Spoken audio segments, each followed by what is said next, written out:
Welcome back to today's Explainer. If you've ever stared at a map of Europe and wondered how millions of people manage to move so seamlessly across dozens of different borders every single day, well, you're in for a real treat. Today we're diving into an absolute marvel of modern logistics and engineering, the world's most interconnected cross-border passenger rail network. We're going to unpack the numbers, the staggering machines, and the futuristic mega projects that make this level of continental connection even possible. Okay, let's dive right into this. Here is our route map for today. We'll be hitting the ultimate rail network, high-speed across borders, the night train revival, mega engineering the future, and borderless pass mobility. Starting off with Section 1, the ultimate rail network. To really wrap our heads around what we're dealing with, we have to start by understanding the sheer, mind-boggling geographic scale of a system tying together over 30 countries.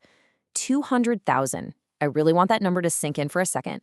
That represents the total kilometers of passenger rail track weaving its way across the European continent. To put that into perspective, if you gathered up all those tracks and laid them out in one long straight line, you'd wrap around the Earth's equator 5 entire times. It is literally a labyrinth of steel that connects everything from the tiniest, quietest alpine villages right up to the biggest, bustling capital cities. Now, what's really interesting about this is the contrast. Out of that massive 200,000-kilometer web, we have more than 8,500 kilometers of dedicated high-speed lines.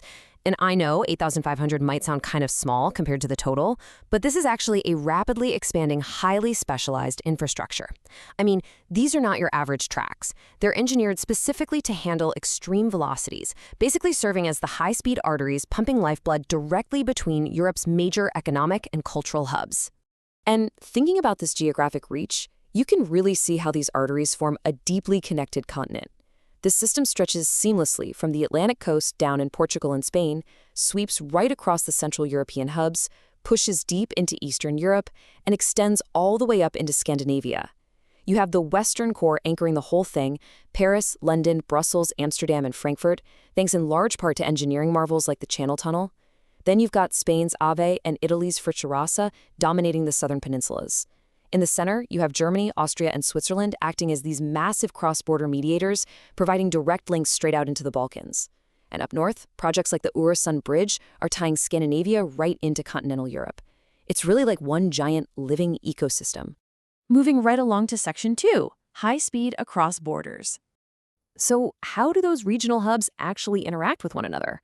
Well, this is where we get into the high-octane thrill of daytime high-speed corridors. Looking at these key operators, we are talking about maximum speeds effortlessly hitting up to 320 kilometers per hour. Think about that. When you're sitting in a Eurostar, a French TGV, or a German ICE train, you're traveling at roughly a quarter of the speed of sound on the ground. Eurostar connects London to Paris, Brussels, Amsterdam, and Cologne at 300 kilometers per hour. The TGV and ICE services link Paris with Frankfurt, Munich, and Zurich, pushing speeds of 320. And you've got the Spanish AVE connecting Barcelona right up into the French network.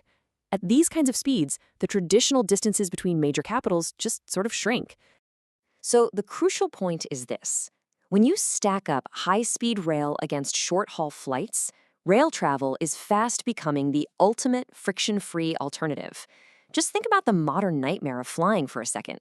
You've got strict luggage restrictions, super invasive airport security delays, and the airports are almost always located miles and miles outside the city center. High-speed rail, on the other hand, gives you center-to-center travel. You can literally get on a train in central London and step off right in central Amsterdam in under 4 hours. No arriving 2 hours early, no frantically weighing your bags at the counter. You just board, sit down, and watch the countryside fly by. Which brings us to Section 3, the night train revival.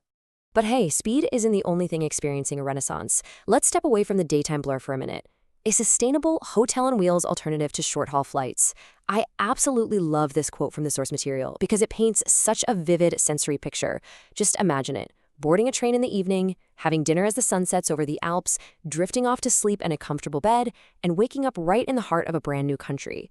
With the huge push towards eco-conscious travel right now, operators are leaning hard into this concept. You get to combine your transport and your accommodation costs, all while dramatically slashing your carbon footprint. It's a total win-win. The shining example of this is the OBB Nightjet and Eurocity networks.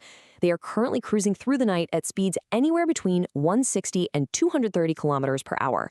You can originate in a hub like Vienna, Munich, or Zurich, go to sleep, and let the train quietly sweep you across borders directly to Rome, Berlin, Amsterdam, or Paris. And let's be clear, these are not the clunky, noisy sleeper trains of the past century. These are highly practical, super modern operations, making cross-border nighttime travel an incredibly comfortable choice. All right, on to Section 4, Mega Engineering the Future.